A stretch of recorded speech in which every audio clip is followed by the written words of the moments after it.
Hello, everyone, and welcome to a special breaking news edition of Sports Extra here as the Badgers game this week at Nebraska has been canceled due to a COVID-19 outbreak on the Badgers football team. I'm going to bring in Carly Murata with me. Carly was chatting with Paul Chryst and Barry Alvarez just a few minutes ago. First off, Carly, let me lay out the timeline for people, and then we can have you react to what the reaction was from Paul Chryst and Barry Alvarez. So according to the Badgers, on Wednesday of last week, they had a single positive test.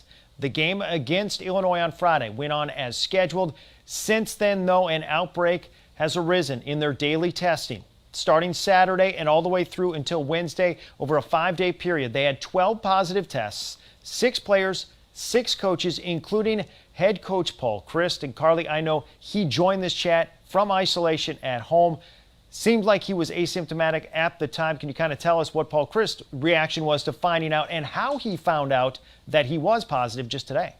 Yeah, so initially we said, how are you feeling? And he said, physically, I feel good, but certainly disappointed, obviously, with what has gone on with the program. He did say that he originally tested negative with the daily antigen testing. However, then they all did the nasal swab testing. Everybody on the team did that, and that's where he got that positive test result. So he is at home quarantining, and he will be quarantining for 7 days, but Paul Chryst will be out for 10 days, as Big Ten protocols say that coaches who test positive will not be able to return for 10 days. So there are various Big Ten protocols in place for this. First off, let's talk about the protocols that are in place from the Big Ten. They have very specific metrics. And with these specific metrics, they have positivity rates that trigger a color-coded reaction: green, orange, and red. For the Badgers now, what they were looking at as a red would be 5% or more of all tests that you take in a 1-week rolling time frame. If they come back positive, that is a red. The other metric that we're looking at here is if total positivity tests for your whole population of your team, meaning players and coaches and staff, if that reaches 7.5% or greater, that is a red. Carly, a red would trigger an automatic cancellation, but that is not what happened here, according to Barry Alvarez, correct? Yeah, Barry Alvarez said they were approaching that orange-red zone, so it was up to Barry Alvarez and Chancellor Rebecca Blank. They both decided together that they were going to pause team activities for 7 days. So it wasn't the Big Ten that decided this, it was Barry Alvarez and Chancellor Rebecca Blank. So this is what you would almost consider a voluntary shutdown by the Wisconsin Badgers. And this is where the language in the original Big Ten protocols, which they drew up a couple of months ago, left a little bit of wiggle room. As I noted, if you were red, the Big Ten mandated that you had to shut down for 7 days minimum, and you also had to cancel any competitions in that 7-day period. That isn't what happened, so head coach Paul Chryst was asked today if this would be deemed a, quote, no contest game. No contest is what would be a COVID-related cancellation. But since this was voluntary, the Badgers said they weren't even sure at this point how this would be classified because, again, they didn't reach the red metric. They decided to shut this game down. So there is a little bit of clarity that we need to get in the sense of, is this going to be considered no contest? What we do know is that this game will not be made up. And Carly, we had talked about this when the schedule came out. When the Big Ten decided early in the process not to start their season when some other leagues were starting, and they moved the start date further and further back and then eventually decided to play, they ran out of wiggle room. There is a game scheduled every single week from now until the end of the season, with the end of the season being the weekend of the Big Ten championship game, which means there is no way to reschedule this game. This game against Nebraska will not be played. Now, as far as what happens for these players, there's going to be a 21-day shutdown for these players where they will not be allowed to participate in games. That 21 days encompasses not only what they are presuming would be a normal 14-day or so window where they could potentially contaminate some of their other teammates or competitors, but it's also important now that the Big Ten has laid out specific guidelines for testing cardiovascular health. These players will now have to be cleared by a cardiologist before they can get back on the field, minimum 21 days. For any player that technically tested positive Saturday morning, they may be cleared to just miss 2 games or 2 weeks, what would have been 2 games, and now will only be 1 game, and then come back. But if you tested positive, obviously, after Saturday, meaning Sunday, Monday, or Tuesday, they're going to potentially miss up to 2 games or 3 weekends.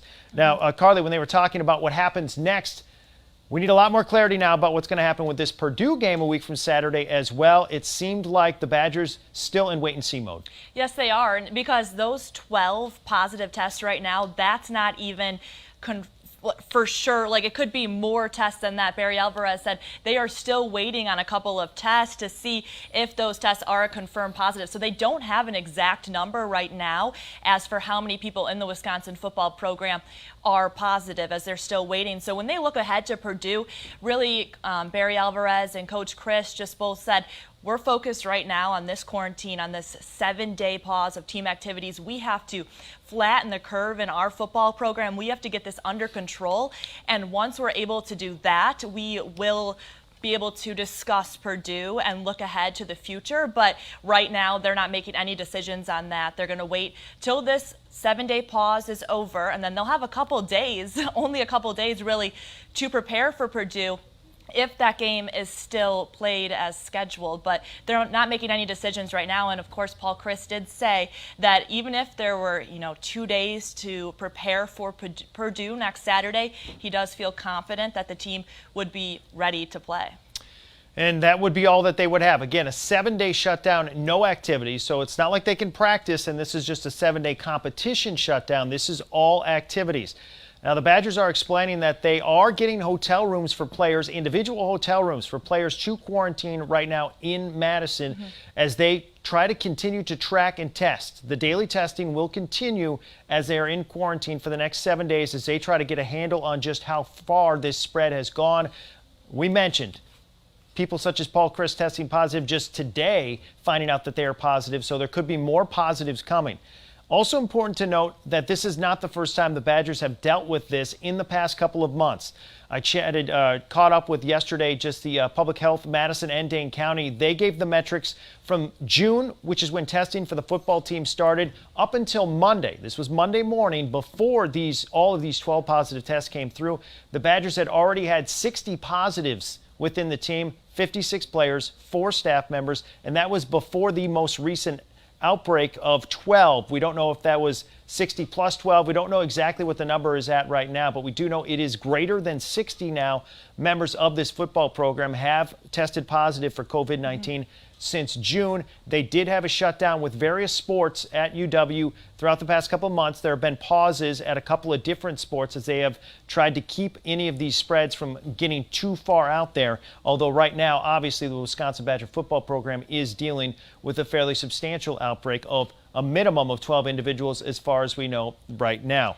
Now, Carly, when we're talking about looking ahead for this program and this team, we understand that the 7 days is a minimum, correct? So that is for Big Ten protocols. They have to get this positivity rate down. Yeah, they do. And, they were both asked, do you know why this spread? Do you know how this spread? Was there a super spreader? Is there something you could do differently?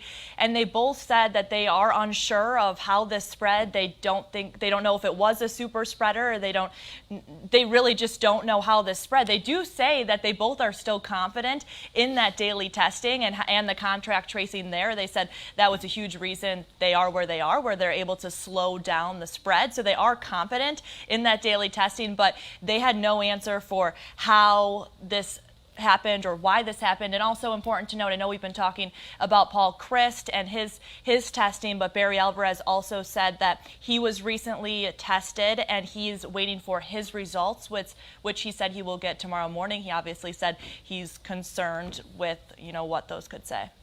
And to go back to Paul Chryst, I know I did receive an email after the Badger football game. Some people noted that he wasn't wearing his mask properly. His nose was exposed. Paul Chryst acknowledging today that he said he did not properly wear the mask in that game. He acknowledged he needed to do better. And Carly, I believe he mentioned that he thought his glasses were potentially fogging up during that game, which led him to wear the mask the way he did. Yeah, and he did mention, too, I think yesterday at practice he was wearing a shield, so along with the mask, so he was kind of getting used to everything before this occurred. But yeah, he did say that he was working on that, and he also was observing that he was obviously not wearing the mask correctly.